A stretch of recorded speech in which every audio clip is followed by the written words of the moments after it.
If you are asking yourself, is freelancing really for me? And if I will start, where will I start? Kaya ko ba yan? Paano yan? Hi, I'm Glaze Gonzalez. I talk about things in my life that I do not the usual way. Maybe career, love life, finances, faith. Let's chika about it. Hi, I'm Glaze and welcome to Life with Glaze, where we talk about doing things not the usual way. So today, ang isi-share ko naman sa inyo is something na if you are asking yourself, is freelancing really for me? And if I will start, where will I start? Kaya ko ba yan? Paano yan? Ano ba yung mga kailangan? Today, ang isi-share ko sa inyo is something very personal and important. Nakakatuwa lang kasi when I launched my podcast management course, so it's my second course. So my first one was the podcast editing course.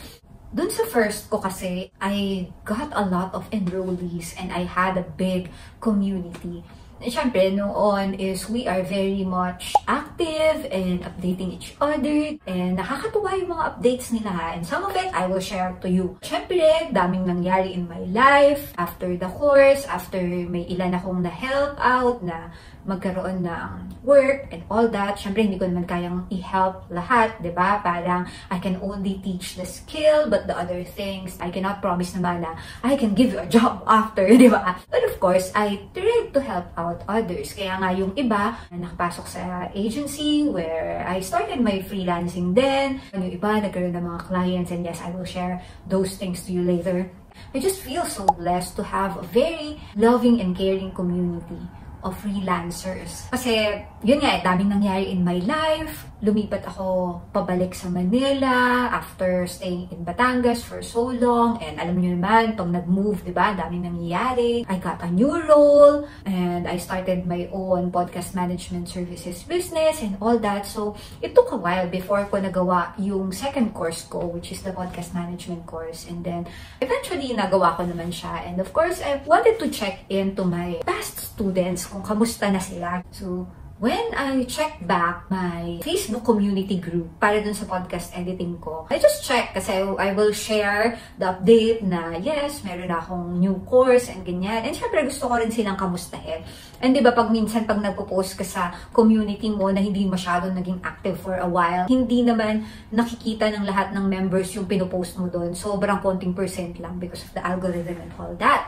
So, I checked and hindi ko alam na meron palang feature. Ako, nakakatawa to at nakakahiya din sa inyo. No? Dahil talagang napakatita na hindi ko alam na dun pala sa community, merong feature na chats, general chats, wherein yung mga nandun sa communities pwedeng mag-chat. Tapos nagulat ako kasi nakita ko yun. Tapos, pagtingin ko, shucks, ang dami palang messages dun. And this is where I'm so blessed kasi diba nawala ako. So, I was expecting na, hala, naku, baka nagalit na sila sa akin, hinahanap na wala na ako and all that.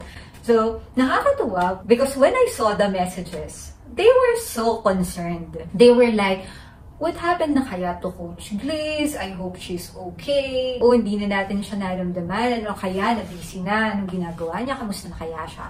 Maybe some of them din kasi follows me on IG and siguro alam din talaga nila yung mga pinagdaanan ko na nagkasakit pa kasi ako at talaga along the way I had Bell's palsy back in 2022. And yun, so siguro they were very concerned. Pero nakakatuwa na they were so nice talaga na they were looking for me. So, nag-reply ako sa kanila. I was like, OMG guys, hindi ko alam na meron palang ganito general chat. Thank you for your concern. Ang dami na nangyari in my life. I will chika sa inyo. Siguro update ko kayo one of these days. Pero, sabi ko kayo, kamusta na kayo? Ano na mga update nyo sa akin dyan? Ano ang chika in your life? Kasi I wanted to check on them.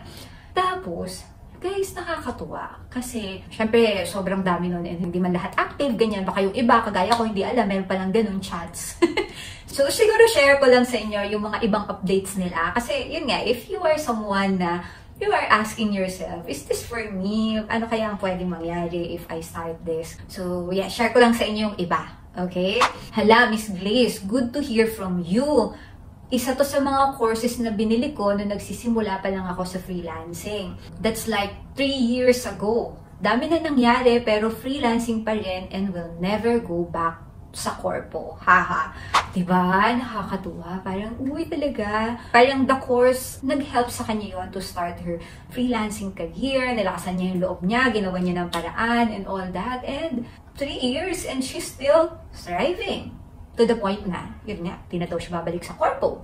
Ayan. So, may isa pa dito. Sabi niya, ang tagal na rin. Dahil sa podcast na yan, nakapag-travel.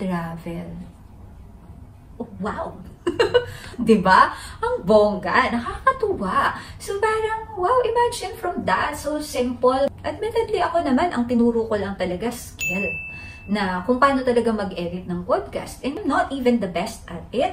It was very newbie. Ilang buwan pa lang naman ako doon in the podcast editing at that time. And tinuro ko lang naman kung ano yung ginagawa ko and effective sa akin, di ba? Pwedeng it's not the best. Alam ko, marami pang mas technical, mas magaling sila technically. But ako, I shared yung what I know and what I have. And nakakatuwa lang na kahit na sa ganung maliit na bagay, it's a spark and it sparked something in some people. And maybe, hindi siya para dun sa lahat ng 5,000 plus na estudyante na nag-enroll dun sa course, di ba? But for those few people, their lives changed. And it just started with one simple thing of them just trying it out and risking something, you know? And nakakatuwa. Because, you know what? I will share to you. Kasi, diba, bago tayo magdrama-drama, nung nakita ko yon, binalikan ko yung folder ko ng mga screenshot, mga update sa akin ng mga students ko nung time na yon, diba? Nung ka-activan pa. Kasi syempre, I was encouraging them talaga to share to me yung mga results nila, kung may mga tanong sila, kung ano yung mga journey nila, kailangan nila ng help. I opened up a public IG account so my students could reach out to me and makakapagtanong sila and makakapag-update kami sa isa't isa sa mga journey namin. So some of them, grabe, and of course you will allow me, andito na tayo. So I just hope that this will inspire you. I will share to you some of them, okay?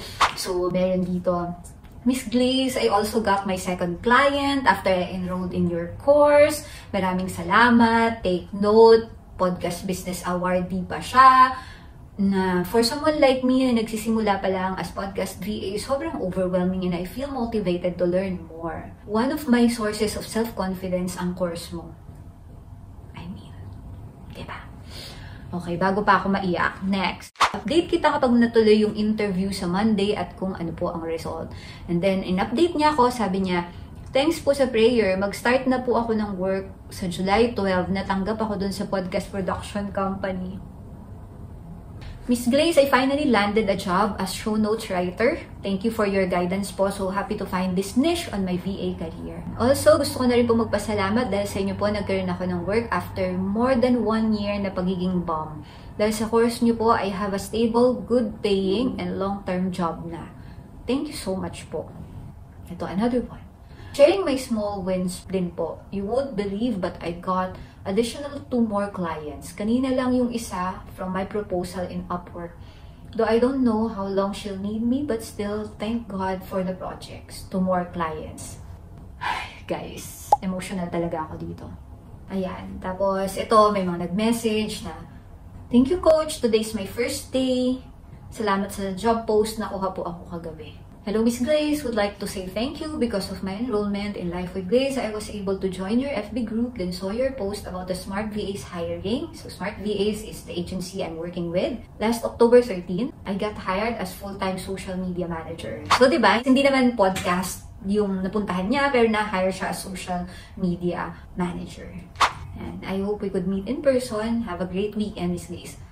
And oh my gosh, alam niyo ba, nagkita kami niyan sa Christmas party ng agency. Oh, di ba? Nakakatuwa. And I'm just very grateful and actually overwhelmed with all these updates. Hindi to lahat, but at least ito yung some na screenshot ko, nakuha ko, nandito pa sa file ko. And I'm just so very thankful. I mean, it's a humbling experience. Diba? Kasi when I created my podcast editing course, I was just a few months in. So, kumbaga, diba, starting pa lang din naman, I got my first few clients and I just had that burden in my heart to share what I know, you know, what I've learned, and yeah, God did the rest, Diba? And nakakatuwa, siguro yung biggest compliment is kapag may nagtatanong dun sa page ko if legit ba yung course and all that, sila yung sumasagot talaga. Oo, nakakatuwa. Bakit ko ba ito sinishare? Baka kasi you're someone who's looking also for encouragement and inspiration. Hindi mo alam kung saan ka magsisimula. This may be it. Malay natin, di ba? We'll never know. We just take action, one step at a time. And sometimes you will just look back and appreciate all the things na meron ka na that's very far from where you started. Because it happened to me. You know, it was just one step at a time. I just needed to do a career shift. And I just took it. One step at a time, one task at a time, one client at a time. And then, recorded my course module. And these are the results. So, I don't know. Maybe I'm excited for you. Kung nanonood ka up to this point, let me know. Balitaan mo ko kung ano yung journey mo ngayon, kung nasan ka ngayon. My IG is open. You can DM me. Let me know. Update me. If you have questions kung how to enroll in my course, because it might be something that would help you out, let me know. And please support me. If you can like, share, and subscribe to my channel para mas makashare pa tayo ng mga ganitong message and encouragement, please do so. If you have more questions, if you need more motivation, let me know. I will try as much as I can to help out. So, hanggang dyan na lang muna ngayon. Napahaba na to. Talagang medyo madrama-drama na akyas. Ano? So, yeah. Bye!